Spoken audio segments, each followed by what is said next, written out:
మీరు చూస్తున్నారు తెలంగాణ సమాచార్.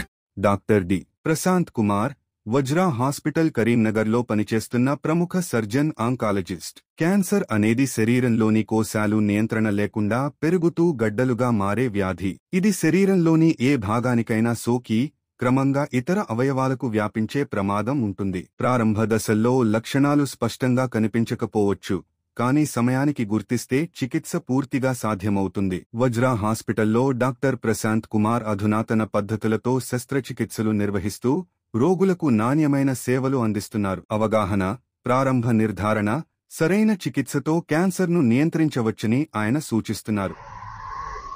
నేను doctor Prashanth, surgical oncologist, Vajra hospitals అండి. ఇవాళ రేపు ఏంటంటే షుగర్, బీపీ, తర్వాత కార్డియాక్ డిసీజ్ లాగా ఎట్లనో క్యాన్సర్ కూడా ఇన్సిడెన్స్ పెరుగుతుంది. అంటే ఇప్పటికే మన ఇండియా ఒక క్యాన్సర్ క్యాపిటల్ అంటారు. అంటే అన్ని దేశాల కల్లో మన దేశంలో క్యాన్సర్ బాగా పెరిగిపోయాది అట్లా. సో మేము డైలీ ఒక 100 to 50 ఓపీ చూస్తున్నాము. ఇక్కడ 2 క్యాన్సర్ హాస్పిటల్స్ ఉన్నాయి, ఒకటి చెల్మడాది, ఒకటి ఒమేగాది. ప్రైవేట్లో కూడా చాలా ఉన్నాయి. One of them is Vajra. We're treating cancer patients. So cancer అంటే ఏంటిది? క్యాన్సర్ అంటే ఏంటిదంటే ఇట్స్ ఏ ట్యూమర్. ట్యూమర్ అంటే సింపుల్ లాంగ్వేజ్లో ఏంటంటే ఏదైనా ఇట్లా పెరిగిపోతున్న, అంటే మన కంట్రోల్లో లేని పెరిగే గడ్డని క్యాన్సర్ అంటాం అన్నట్టు. సో దీంట్లో 3 రకాల ట్రీట్మెంట్స్ ఉంటాయండి. ఒకటి సర్జరీ, అంటే ఆపరేషన్ చేసి తీసేయడము. ఒకటి రేడియేషన్, అంటే మనకి ఎక్స్రేస్ ఇచ్చి ట్రీట్మెంట్ చేయడం. ఇంకోటి కీమోథెరపీ. సో కీమోథెరపీ ఏంటంటే క్యాన్సర్ మందులు రక్తంలోకి ఎక్కిస్తారు 3 వారాలకు ఒకసారి అట్లా. సో ఈ 3 మొడాలిటీస్. ఎందుకు మనం ఇవి 3 మొడాలిటీస్ ఉన్నాయంటే అన్ని క్యాన్సర్స్కి మనం ఆపరేషన్ చేయరాదు, అన్ని దానికి రేడియేషన్ పెట్టరాదు. సో కొన్ని బీమారు ఎక్కువ ఉన్నాయి అనుకోండి, రేడియేషన్ కీమో వచ్చి సైజ్ తగ్గగా చేస్తాము. కొన్ని సర్జరీ చేయరాకుండా ఉంటే ఓన్లీ కీమో ఇస్తాం. బట్ ఇవాళ రేపు ఏంటంటే ఒక 5 to 10 years కింద క్యాన్సర్స్ మంచి స్టేజ్లో వస్తుండే. స్టేజ్ 1, స్టేజ్ 2లో ఎక్కువ వస్తుండే. ఇప్పుడు ఏంటంటే లాస్ట్ 2 to 3 years నుంచి స్టేజ్ 3, స్టేజ్ 4 ఎక్కువైంది. సో ఏమవుతుంది, ఎందుకు వస్తుందంటే there is no awareness. So awareness అంటే ఏంది అంటే ఎప్పుడు మనం ఒక క్యాన్సర్ డాక్టర్ని కలవాలంటే ఐ జస్ట్ కొన్ని ఎగ్జాంపుల్స్ చెప్తాను. ఎగ్జాంపుల్, మనకి హెడేక్ ఉంది, తగ్గుతలేదు, ఒక 2 to 3 weeks అయింది. దగ్గు ఉన్నది, తగ్గుతలేదు, ఒక 2 to 3 weeks అయింది. బరువు తగ్గాము ఒక 10 kgs.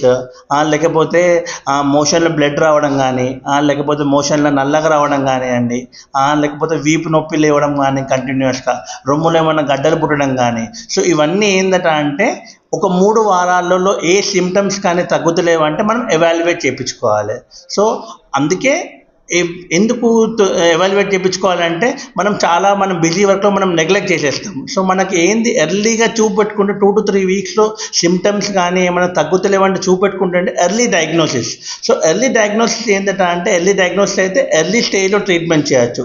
ఎర్లీ స్టేజ్లో ట్రీట్మెంట్ చేస్తే మనకి ఓవరాల్ ప్రోగ్నోసిస్, అంటే మనకి ట్రీట్మెంట్ అయ్యి ఆ క్యాన్సర్ నుంచి క్యూర్ అయ్యే ఛాన్సెస్ ఎక్కువ ఉంటాయి అన్నట్టు అట్లా. సో సొసైటీకి నేను చెప్పదలుచుకుంది ఏంటంటే ఈ సిమ్టమ్స్, ఏ సిమ్టమ్స్ కానివ్వండి, ఏ సైన్స్ కానివ్వండి, ఒక 2 to 3 weeksలో తగ్గుతలేవంటే ఖచ్చితంగా evaluate with your doctor. First thing. Second thing, have healthy diet. ఇప్పుడు ఇవాళ రేపు చూస్తున్నాం కదా, అందరూ ఎవరు రెడీ ఫుడ్ తింటున్నారు.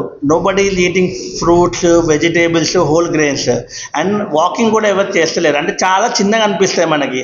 ఎందుకు, మన ఫిజికల్ యాక్టివిటీ, బాడీని మూవ్ చేయాలి. అది ఒక 1/2 hour డైలీ మార్నింగ్ ఈవినింగ్ నడిచినా మనకి చాలా ఎఫెక్ట్ అవుతుంది. ఇప్పుడు చెప్తాం కదా, మనం రూపాయి కూడబెడితే 10 సంవత్సరాలకి వడ్డీ ఎట్లా వస్తుందో సేమ్ ఇదే అండి. మనకు తెలియకుండా అది మనకు హెల్ప్ చేస్తుంది.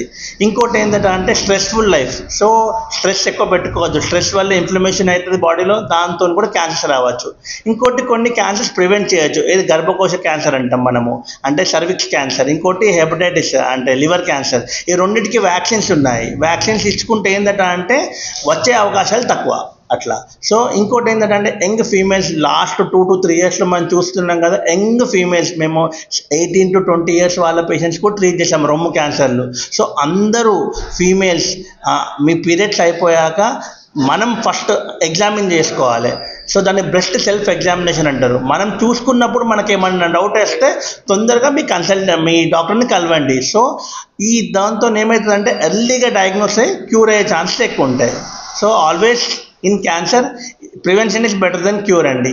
So kindly take care of your health. Thanks Telangana Samachar for giving me an opportunity to brief upon cancer.